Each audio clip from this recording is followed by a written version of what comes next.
दोस्तों, सुशांत के जाने के बाद हम सब की समझ में आ गया है कि बॉलीवुड एक ऐसी जगह है जहां लोगों से अच्छे होने की उम्मीद करना बेमानी है।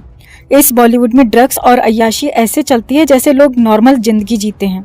आज के इस वीडियो में हम एक ऐसी लड़की की बात करेंगे जो है तो एक फिल्मी परिवार से, लेकिन फिल्मों में काम नहीं करती, लेकिन फिर भी अपनी अय्याशियों में कहीं से भी फिल्मी लोगों से कम नहीं है। ये लड़की है श्वेता बच्चन नंदा, अमिताभ बच्चन और जया बच्चन की बेटी और अभिषेक बच्चन की बहन। श्वेता बच्चन बॉलीवुड में एक फेमस नाम है, भले ही उन्होंने फिल्मों में एंट्री ना ली हो। श्वेता बच्चन का जन्म हुआ था 17 मार्च 1974 को मुंबई में। श्वेता की स्कूलिंग मुंबई से ही हुई। स्कूलिंग खत्म करने के बाद श्वेता बॉस्टन यूनिवर्सिटी चली गई अपनी ग्रेजुएशन पूरी करने। श्वेता जब स्कूल में पढ़ती थी तो उसके साथ बॉलीवुड एक्टर ऋतिक रोशन भी पढ़ाई करता था। दोनों एक ही क्लास में होने के कारण जल्दी ही दोस्त बन गए और बड़े होते होते इनकी दोस्ती कब प्यार में बदल गई किसी को पता भी नहीं चला। श्वेता ने ये बात जब अपने घर वालों को बताई तो उसके घर वाले काफी ज्यादा नाराज हुए और उन्होंने श्वेता को ऋतिक रोशन से दूर रहने की सलाह दी। दरअसल पुराने समय से ही रोशन परिवार और बच्चन परिवार की जो बॉन्डिंग है वो बहुत ज्यादा अच्छी नहीं है और इसका कारण दोनों परिवारों की ईगो रही है। बच्चन परिवार भी जहां शुरू से ही अपने घमंड के लिए जाना जाता रहा है, तो वहीं राकेश रोशन भी काफी ईगो वाला व्यक्ति रहा है। इसका दूसरा कारण ये था कि जिस समय श्वेता ने ऋतिक रोशन के बारे में बताया था या जिस समय इनका अफेयर चल रहा था, उस समय तक ऋतिक की फिल्मों में एंट्री नहीं हुई थी, तो ऋतिक रोशन के करियर का कुछ पता नहीं था कि वो लाइफ में सेटल हो पाएगा या नहीं। इन्हीं सब कारणों की वजह से बच्चन परिवार ने श्वेता से कहा कि वो ऋतिक से अपने सारे रिश्ते तोड़ दे। इसके बाद श्वेता और ऋतिक का रिश्ता खत्म हो गया। श्वेता जब ग्रेजुएशन सेकेंड ईयर में थी तभी उसने अपने माता पिता को बोल दिया था कि वो आगे चलकर फिल्मों में एक्ट्रेस बनना चाहती है। ये बात सुनकर अमिताभ बच्चन और खासकर जया बच्चन काफी ज्यादा नाराज हुए। उन्होंने श्वेता को साफ साफ मना कर दिया कि वो फिल्मों में काम नहीं कर सकती। श्वेता की फिल्मों में काम करने को जया बच्चन एकदम से क्लियर थी कि श्वेता को फिल्मों में काम नहीं करने देना है। आप लोगों ने जया बच्चन को एज अ पॉलिटिशियन हमेशा महिलाओं के फेवर में बयान देते हुए सुना होगा। ये हमेशा लड़कियों और महिलाओं के उत्थान की बात करते हुए दिखाई दे जाती हैं। आप में से काफी लोगों ने सुना होगा कि इन्होंने अभी हाल ही में एक बयान दिया था कि साल 2024 में एक महिला को प्रधानमंत्री पद पर देखना चाहती हैं, क्योंकि किसी महिला को प्रधानमंत्री बने हुए एक अरसा बीत गया है। इसीलिए वो चाहती हैं कि साल 2024 में कोई महिला प्रधानमंत्री बने। इनके इस तरह के बयान काफी ज्यादा चर्चित भी होते रहते हैं। यही कारण है कि इनकी इमेज एक फेमिनिस्ट की बनी हुई है, लेकिन बहुत कम लोगों को पता होगा कि ये मैडम जो बाहर से दिखती हैं वो एक्चुअल में अंदर से ऐसी है नहीं। ये मैडम जो लड़कियों और महिलाओं के बारे में बड़ी बड़ी बातें करने के लिए जानी जाती हैं, ये अपनी खुद की बेटी को उसकी पसंद से करियर नहीं चुनने देती। ये अपनी खुद की बेटी को अपनी पसंद से शादी नहीं करने दे सकती हैं और ये हिमायती बनती हैं महिलाओं की, लड़कियों की। श्वेता बच्चन ने जब एक्ट्रेस बनने की ख्वाहिश जताई तो उसको चुप कराया गया और आनंद फानन में लड़का देखकर उसकी शादी करा दी गई। जिस समय श्वेता की शादी हुई उस समय वो ग्रेजुएशन फाइनल ईयर की स्टूडेंट थी और अपनी पढ़ाई भी पूरी नहीं कर पाई थी। उस समय श्वेता की उम्र महज 21 वर्ष थी। श्वेता की शादी हुई थी साल 1997 में और 1997 में ही उसने एक बेटी को जन्म दिया जिसका नाम रखा गया नव्या नंदा। नव्या नंदा अब काफी बड़ी हो चुकी है और उसकी उम्र अब 24 वर्ष है। नव्या नंदा हालांकि फिल्मों में नहीं आई, लेकिन वो भी अक्सर चर्चाओं में रहती है और चर्चाओं में रहने का कारण उसकी अय्याशियां हैं। नव्या जब 17 साल की थी तभी से उसकी ड्रिंक करते हुए की फोटोज काफी ज्यादा वायरल होती रही हैं। इसके अलावा नव्या शाहरुख खान के बेटे के साथ अफेयर को लेकर भी काफी ज्यादा सुर्खियों में रहती थी और उसकी आर्यन खान के साथ एक किसिंग फोटो कुछ समय पहले भी काफी ज्यादा वायरल हुई थी। अब नव्या का अफेयर आर्यन से नहीं बल्कि जावेद जाफरी के बेटे मिजान जाफरी के साथ चल रहा है और दोनों की फोटोज अक्सर मीडिया में वायरल होती रहती हैं। श्वेता बच्चन को दूसरा बच्चा हुआ साल 2000 में, जो कि एक बेटा था। श्वेता बच्चन को जब अपना प्यार नहीं मिला और जब उसे अपनी पसंद का करियर नहीं चुनने दिया गया तो इन बातों से उसे काफी ज्यादा चोट पहुंची।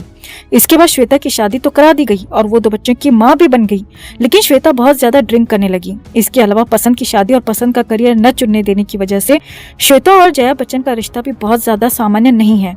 कई बार ऐसी खबरें आती रहती हैं कि इन दोनों में बातचीत भी बंद है।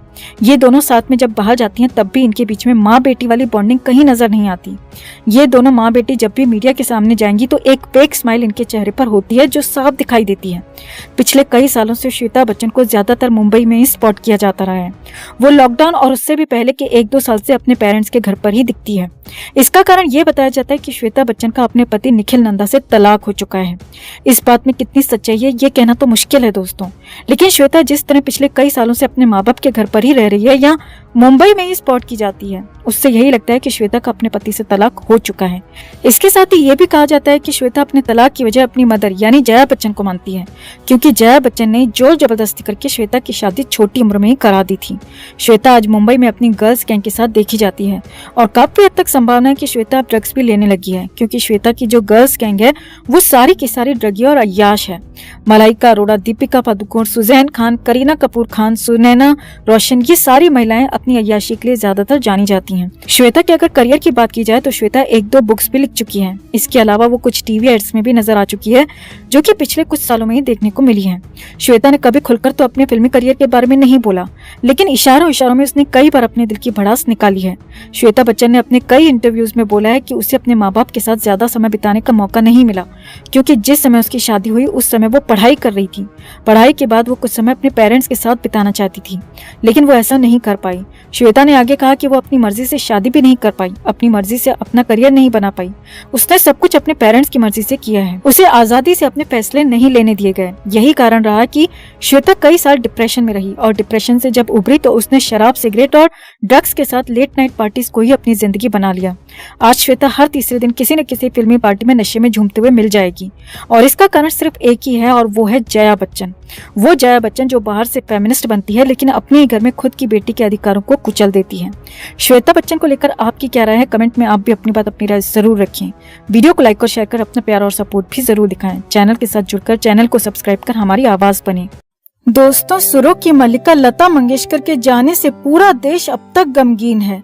हर कोई उन्हें अपनी तरह से याद करते हुए श्रद्धांजलि दे रहा है।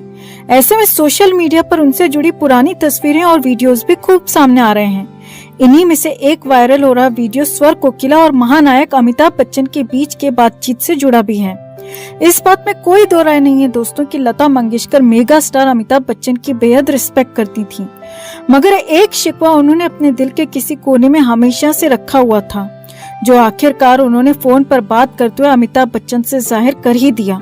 दरअसल सोशल मीडिया पर जो वीडियो वायरल हो रहा है वो क्विज रियलिटी शो कौन बनेगा करोड़पति के दौरान का है, जब बिग बी के सामने हॉट सीट पर बैठी एक महिला कंटेस्टेंट ने लता मंगेशकर से बात करने की इच्छा जताई थी। कंटेस्टेंट के एक बोल पर बिग बी ने दिवंगत लता मंगेशकर को फोन लगा दिया था। दोनों की बातचीत से ऐसा मालूम पड़ रहा था मानो लंबे समय से दोनों ने आपस में बात न की हो।